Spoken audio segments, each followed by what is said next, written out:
ಎಲ್ರಿಗೂ ನಮಸ್ಕಾರ. ತೀರಾ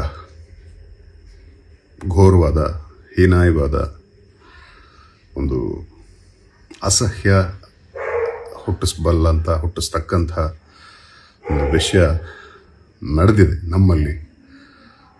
ಇದು ಬಹಳ ವರ್ಷಗಳ ಹೋರಾಟ. ಹೌದು, ಬಹಳ ವರ್ಷಗಳಿಂದ ಹಲವಾರು ಜನ ಪ್ರಯತ್ನಪಟ್ಟು, ಹಲವಾರು ರೀತಿಯಲ್ಲಿ ಪ್ರಯತ್ನಪಟ್ಟು ಕೂಡ ಏನೂ ಆಗದೆ, ಅದಕ್ಕೊಂದು ತಾರ್ಕಿಕ ಅಂತ್ಯ ಸಿಗದೆ ಉಳಿದಿದ್ದಂಥ ಆ ಪುಣ್ಯಸ್ಥಳ ಅಭಿಮಾನ್ ಸ್ಟುಡಿಯೋ, ಅಲ್ಲಿನ ವಿಷ್ಣು ಸರ್ನ ಸಮಾಧಿ ಮಾಡಿದಂಥ ಜಾಗ, ಅಂತ್ಯಕ್ರಿಯೆ ನಡೆದಂಥ ಜಾಗ.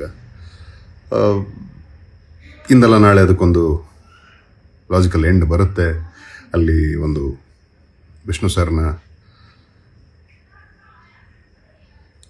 ನೆನಪಿಗೆ ಒಂದು ಸ್ಮಾರಕ ಅಥವಾ ಒಂದು ಅವ್ರನ್ನ ಅಂತ್ಯಕ್ರಿಯೆ ಮಾಡಿದಂಥ ಜಾಗ, ಅವ್ರನ್ನ ನೋಡಬೇಕು ಅಂದ್ಕೊಂಡವರು, ಅವ್ರನ್ನ ಆರಾಧಿಸೋರು, ಅವರ ಅಭಿಮಾನಿಗಳು ಅವ್ರನ್ನ ಎಂದಾಗೆಲ್ಲ ಹೋಗಿ ಆ ಜಾಗವನ್ನು ಭೇಟಿ ಮಾಡಿ ಅಲ್ಲೊಂದು ಪ್ರದಕ್ಷಿಣೆ ಹಾಕಿ ಒಂದು ನಮಸ್ಕಾರ ಮಾಡ್ಕೊಂಡು ಬರ್ತಿದ್ದಂಥ ಜಾಗ, ಅದಕ್ಕೊಂದು ರೂಪ ಸಿಗುತ್ತೆ, ಒಂದು ಒಳ್ಳೆಯ ಆಕೃತಿ ಸಿಗುತ್ತೆ ಅಂತ ತುಂಬ ಬಯಸಿದ್ವಿ, ಎದುರು ನೋಡಿದ್ವಿ. ಮೊನ್ನೆ ರಾತ್ರಿ ಅಥವಾ ಅರ್ಲಿ ಮಾರ್ನಿಂಗ್ ಸದ್ದಿಲ್ದಂಗೆ, ಏನು ವಿಷಯ ಪಸರಾಗದಂಗೆ ಕಾಯ್ಕೊಂಡು ಸಮಾಧಿಯನ್ನು ನೆಲಸಮ ಮಾಡಿ ಅಲ್ಲಿ ಆ ಥರದೊಂದು ವಿಷಯ ಇತ್ತು ಅನ್ನೋದೇ ಕಾಣದೇ ಇರೋ ಹಾಗೆ, ಕಣ್ಮರೆಯಾಗೋ ರೀತಿ ಅದನ್ನು ಅಳಿಸಿ ತುಂಬ ಹೀನ ಕೃತ್ಯವನ್ನು ಮೆರೆದಿದ್ದಾರೆ. ಇದಕ್ಕೆ ಯಾವ ರೀತಿ ಅಂದರೆ, ಒಳ್ಳೆ ಮಾತುಗಳಲ್ಲಿ ಇದನ್ನು ಬಣಿಸೋಕ್ಕಂತೂ ಆಗಲ್ಲ. ಒಳ್ಳೆ ಮಾತಲ್ಲಿ ಏನನ್ನೂ ಹೇಳೋಕ್ಕಾಗಲ್ಲ ಇದ್ರ ಬಗ್ಗೆ, ಅಷ್ಟು ಹೇಯ ಕೃತ್ಯ ಇದು. ಅಂಥ ಒಬ್ಬ ಮೇರು ನಟನಿಗೆ ಮಾಡಬೇಕಿತ್ತ ಈ ಥರ ಅವಮಾನ ಅನ್ನೋದು ಒಂದಾದರೆ, ಅಷ್ಟು ಮಹಾ ಸಾಧಕನ, ಮಹಾ ನಟನ, ಆ ಮೇರು ವ್ಯಕ್ತಿತ್ವವನ್ನು ಕೊಂಡಾಡದು ಇರಲಿ, ಅಟ್ಲೀಸ್ಟ್ ಕನಿಷ್ಠ ಪಕ್ಷ ಅಷ್ಟು ಒಂದು ಸಣ್ಣ ಒಂದು ಸೌಕರ್ಯನೂ ಮಾಡಿಕೊಡೋದಕ್ಕೆ ಸೋತು ಹೋಗ್ಬಿಟ್ರ ನಮ್ಮ ನಾಡೋರು, ಅಥವಾ ಯಾರು ಇದ್ರ ಬಗ್ಗೆ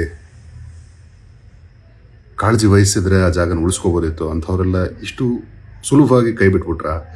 ಇಲ್ಲಿ ಸಾಧನೆಗೆ ಬೆಲೆ ಇಲ್ವಾ, ವ್ಯಕ್ತಿತ್ವಕ್ಕೆ ಬೆಲೆ ಇಲ್ವಾ, ಆ ಒಂದು ಮೇರು ನಟ ಅಂತಕ್ಕಂಥ ಒಂದು ಸ್ಥಾನಕ್ಕೆ ಬೆಲೆ ಇಲ್ವಾ, ಆದರ್ಶಕ್ಕೆ ಬೆಲೆ ಇಲ್ವಾ?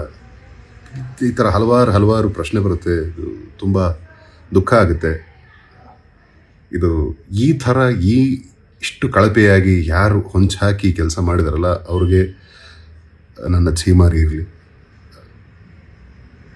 ಇದಾಗಬಾರ್ದಾಗಿತ್ತು.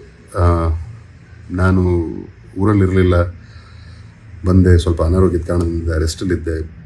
ವಿಷಯ ಗೊತ್ತಾದ ತಕ್ಷಣ ಅಂದರೆ, ಇನ್ನೂ ಈಗ ಹೇಳ್ತೀನಲ್ಲ, ಆಗಲೇ ಹೇಳ್ದಂಗೆ ಯಾವುದೇ ಥರನಾದ ಒಳ್ಳೆ ಪದಗಳು ಬಾಯಲ್ಲಿ ಹೊರಳಲ್ಲ ಈ ಥರ ವಿಷಯ ಕೇಳ್ಪಟ್ಟಾಗ, ತಿಳಿದಾಗ.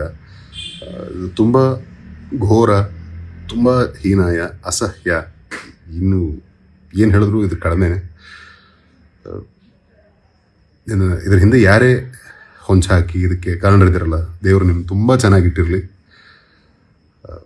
ಇದು ಅಂಥ ಒಬ್ಬ ನಟನಿಗೆ ಈ ಥರದ್ದು ಮಾಡಬಹುದಾದರೆ, ಅಂಥ ವ್ಯಕ್ತಿತ್ವಕ್ಕೆ ಈ ಥರ ಮಾಡಬಹುದಾದರೆ, ಬಾಕಿಯವರೆಲ್ಲ ಯಾವ ಲೆಕ್ಕ?